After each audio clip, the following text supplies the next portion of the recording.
Riperile, Molweni, Dumelang, good evening.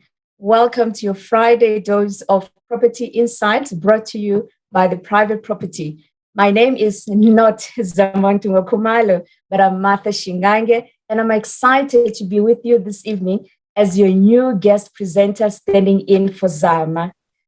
Now, we are on Facebook, we are on YouTube and Instagram every weekday at 7 p.m. talking all things property related.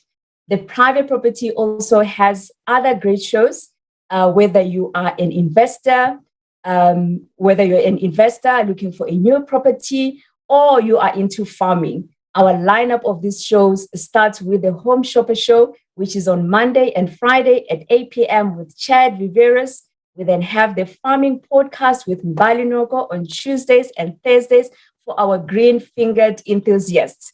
On Wednesdays, you can catch Esther Klassen on the First-Time Home Buyers Show at 8 p.m. Remember to like our pages and share the content. Someone needs that information to become a property mogul. Now, to wrap up the week, this evening we are tackling the important subject of managing your credit score. This is an important part and the foundation of your financial goals. Specific to property, as one of the biggest assets one can acquire, it is important to have a good credit score to get your foot into the market and to continue growing your property investment portfolio. Now, to help us understand the ins and outs of managing our credit scores, I'm joined by Peter Mennen, who is the head of legal at TPN Credit Bureau. We know that TPN is a friend of the private property podcast. We have them quite often on the show, so they are really part of the private property community and family.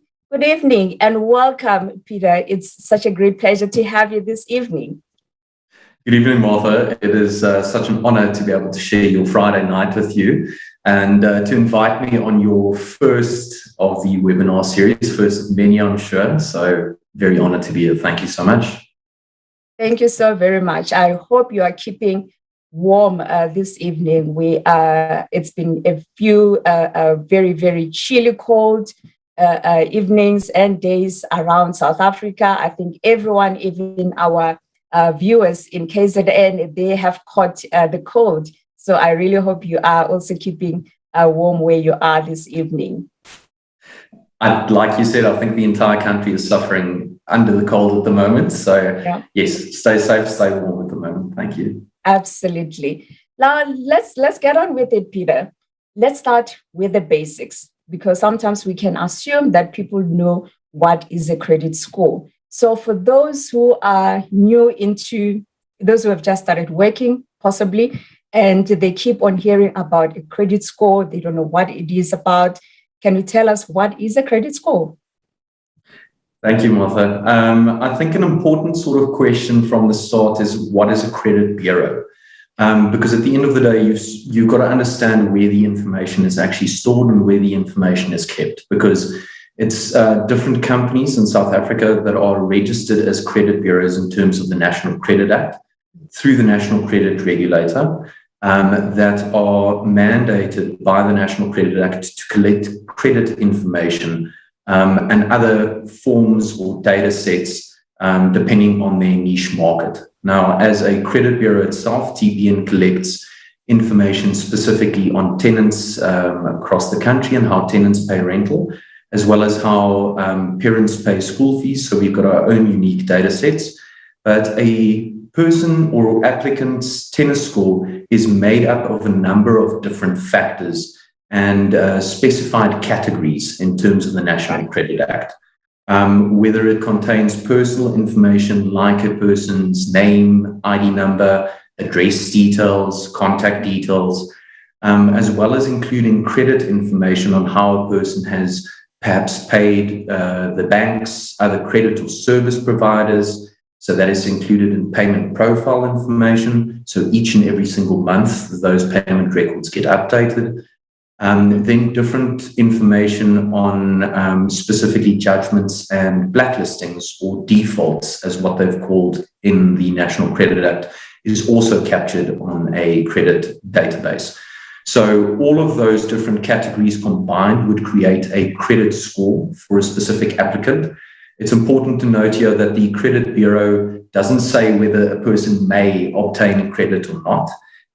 It's purely based on the service provider or the individual financial service provider to determine that based on their generic categories or specialized categories that they utilize.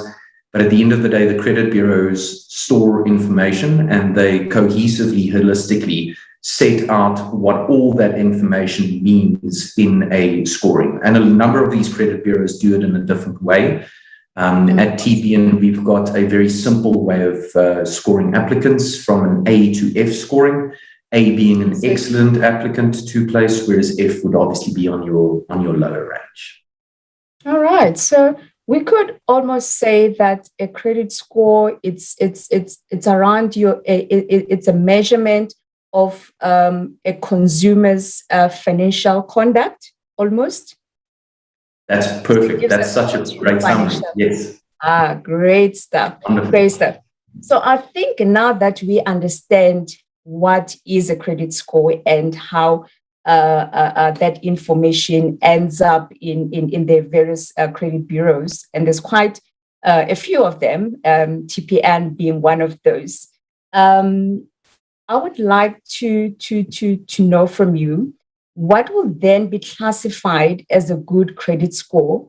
Because I know some, they've got a total of 650 up to 700, others up to 800.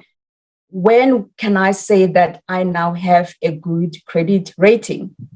So quite an interesting question to ask when it comes to the specific scoring methodology. Like I said, every credit bureau sort of uses different ones. And it takes into consideration all the, like you correctly said, the financial scenario that a person finds themselves at that point in time. So a good way of explaining this would be to say, so for example, I've got a store account at a specific service provider. And I've got a card and I take out a certain amount or I spend a certain amount on that card. Now that obviously increases my debt ratio. It makes my debt more. And depending what those payments are and how I make those payments each and every single month will affect the credit score each and every single month. So it's sort of, it's monthly based. It's not something that and I want everybody to understand this, it's live data sets. So it's not something that gets stored a year ago and then never gets updated. The information must be accurate, correct, and up to date. And that will create a person's credit score. And a good credit score, in a very simple answer, would be a credit score that is a person is not over indebted versus the person's salary. And obviously, in terms of the payment profile records and how they pay those different service providers, like the store account I've taken out, and keeping those payments up to date, meaning that those payments must be made on a certain date during the month, depending on the credit agreement, but usually before the first of the month, and how that payment is made throughout the term of that actual arrangement. And that will influence a credit score. But a good credit score would be a person that maintains these payments and obviously does not have more debt than what they can actually carry. Oh, that's quite insightful. Now, perhaps a personal interest question. So when recently I took out a home loan to buy a new house, I mean, I've been paying my I've been a good citizen. I pay my accounts every month on time. But then I realized that my credit score actually went down, which was quite surprising. It was a shock because I'm like, here I am doing all the right things that I'm supposed to be doing. What happened there? Ooh, very personal question. Let's get into this. It could be a number of different factors. It could be as a result of there being further debt, that the debt ratios have actually increased. And as a result of the established income, the credit score has decreased as a result. It could be other information that has perhaps been pulled through. Perhaps a bond was registered in your name, and new information or rather new debt came up as a result. Perhaps there was a store card that you took out during that period of time. So it really depends on a number of different factors. As I said, Martha, at the end of the day, what the credit bureau tries to do, or what any credit bureau tries to do, is utilizing the data that is provided by different service providers, etc., is to holistically take all that information. So you'll need to have a look at your personal credit check to be able to answer that question. If you'd like, we can take this offline and I can have a look at it for you. But I think what I'm trying to say is that also, if you when your debt goes up, chances are that it is going to impact on your credit score, even when you're doing the right things. Okay, because other people might get alarmed and wonder what it is that I did, because I've been doing all the right things. I'm paying everything on time, but as you accumulate more debt, that can actually also affect your credit score. Of course, yes. 100%. Yeah, awesome. So speaking about the credit rating, we've just spoken about some of the things that you can do that can actually decrease your score. What are those important things that we should be doing to maintain a good credit rating? Great question, Martha. Obviously, controlling your finances and controlling your debt is vitally important. At the end of the day, you've got to have, let's call it credit, but you've got to have information to be able to have a credit score. But it's controlling that debt and understanding what you can afford and what you cannot afford. Another pitfall that I see on a daily basis is that people don't necessarily, or they misconstrue how payments should actually occur on their accounts.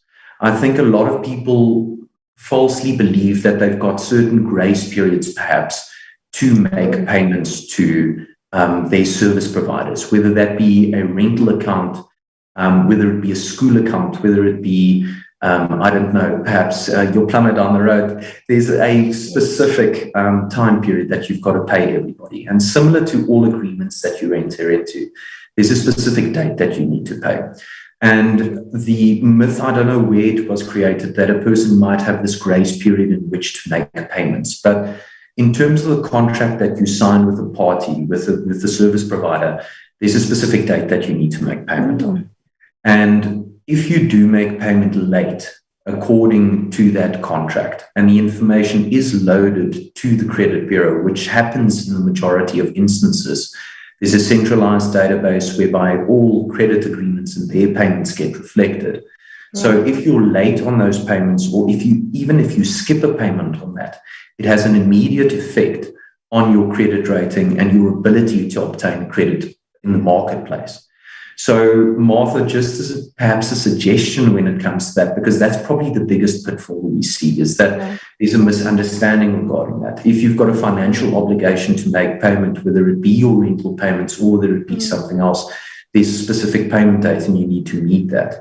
So what a suggestion would be, specifically on that, is that you communicate and you speak to your different service providers, whether it's your landlord, whether it's the different parties that have granted you credit. If you are going to have a problem making specific payment that month, that the communication is sent through, that you speak to them about it so that there can be some form of leniency in that regard, that the payment profiles don't necessarily reflect in that way because there is now a different agreement reached between the parties. But I think that's probably the major two pitfalls, is misunderstanding debt and then also how payments are actually made in terms of your accounts reflect every single month.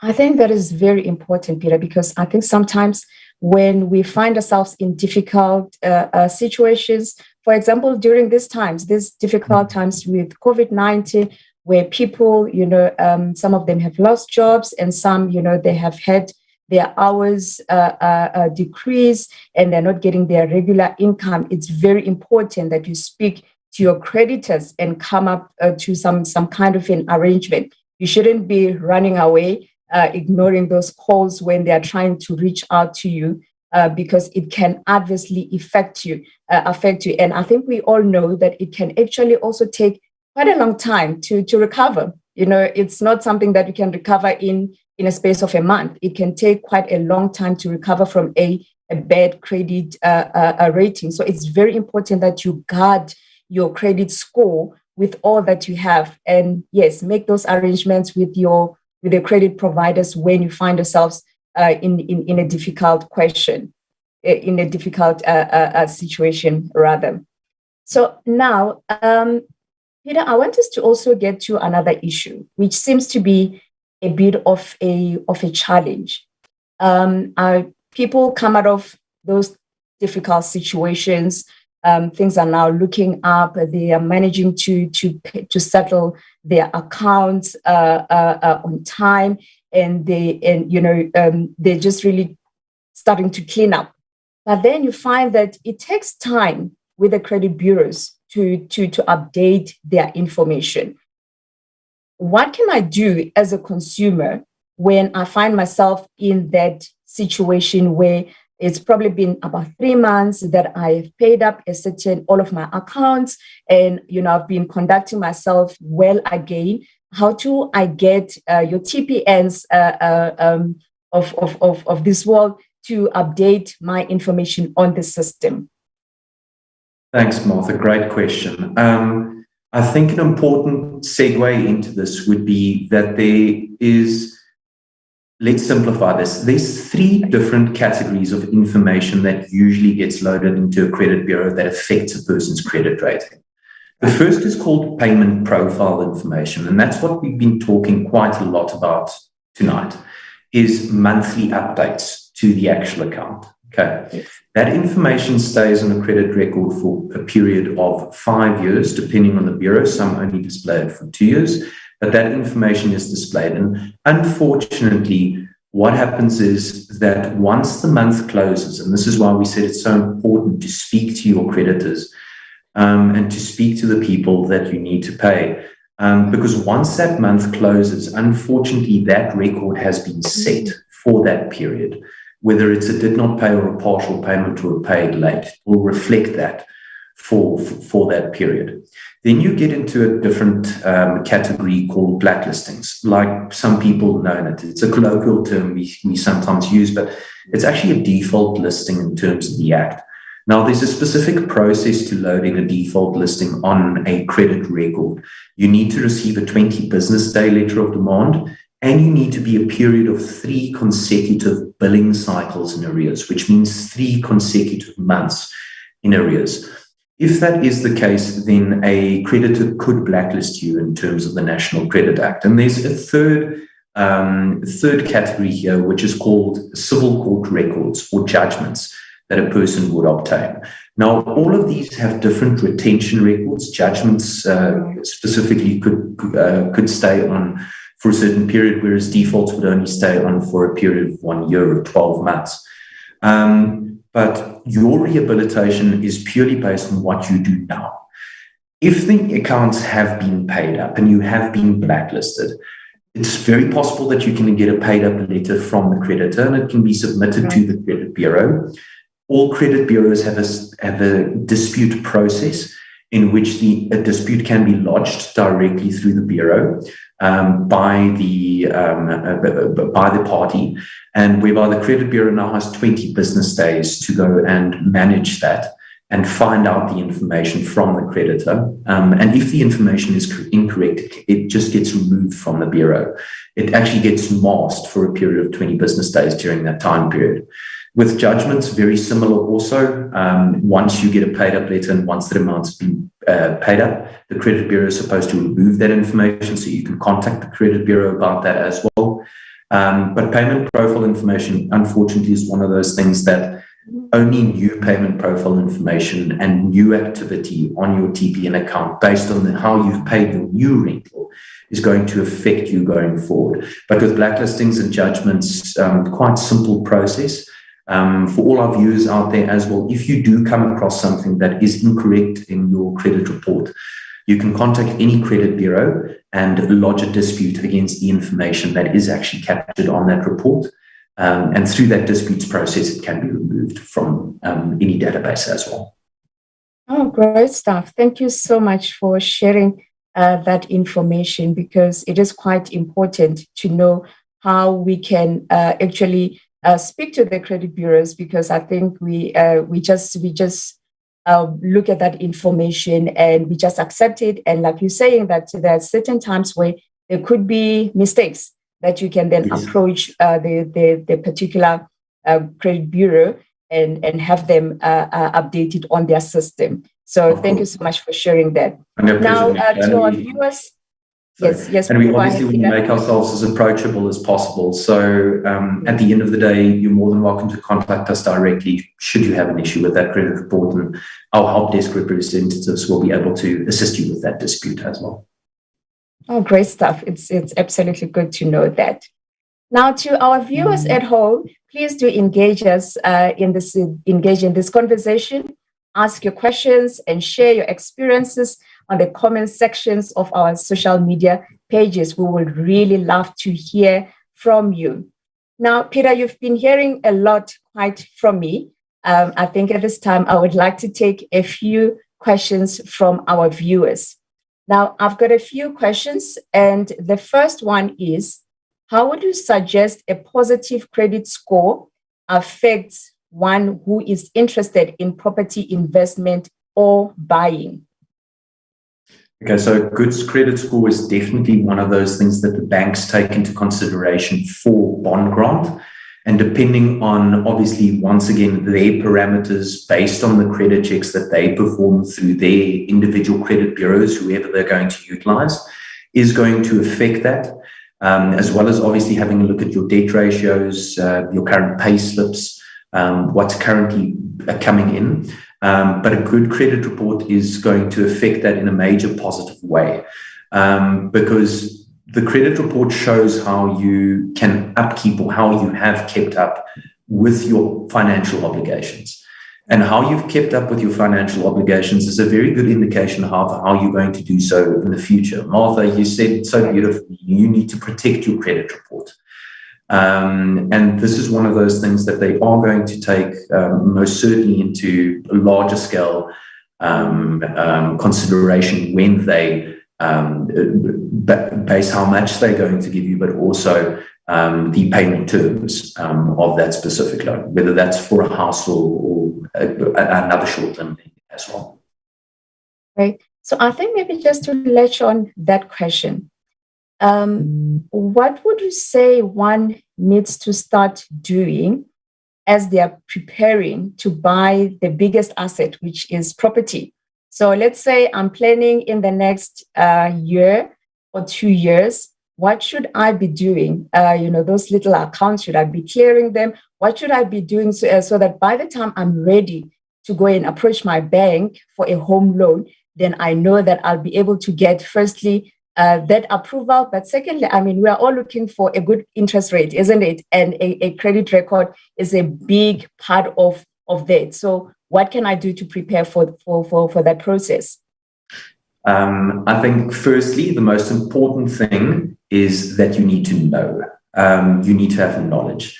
And for you to know what's currently busy going on your credit report, you can contact any of the individual credit bureaus who will supply you with a free credit report. And that's in terms of the National Credit Act. You can request one from any bureau once a year. So get that free credit report directly from the bureaus. And then using that or utilizing that credit report, either speaking directly to the credit bureau, ourselves can be contacted to explain what the information on the credit report actually means, and see exactly how you've made those payments. Whether you do realize that you haven't necessarily been the best payer over the last year, you can obviously change that. But I think the major thing is knowledge. You need to know what is actually there so that you can change what is on the credit report itself proactively, like you correctly said, through perhaps making payments better throughout the next 2 years when you are looking for that property investment, or contacting your individual credit providers if you do see on the credit report that the information perhaps is incorrectly reflected, or that you need to make different payment arrangements with those parties because you see, wow, you're actually really getting behind on this. It is never too late to change, and it's never too late to change a credit report. It really isn't. It might seem very daunting, but at the end of the day, there's proactive steps that you can take as a consumer. But the first one is definitely requesting that free credit report so that you can see what's on the actual credit report itself, so that you can determine what you need to do. And once that's been done, really taking those proactive steps to ensuring that payments are made on time and that compromise perhaps can be reached with certain of your creditors that you might be in arrears with already. Okay, great stuff. So I think we are running out of time quite quickly. It's been quite an insightful conversation. So as we draw to the end of the show, can you just quickly take us through some of the common mistakes that people do which impact their credit ratings? Great question, Martha. I love to share nuggets of information, so hopefully please do. Six. But I can only speak from our credit bureau side. I think one of the most important things that we actually spoke about previously is kindness is very underrated at the moment when it comes to all kinds of financial situations that you might be into.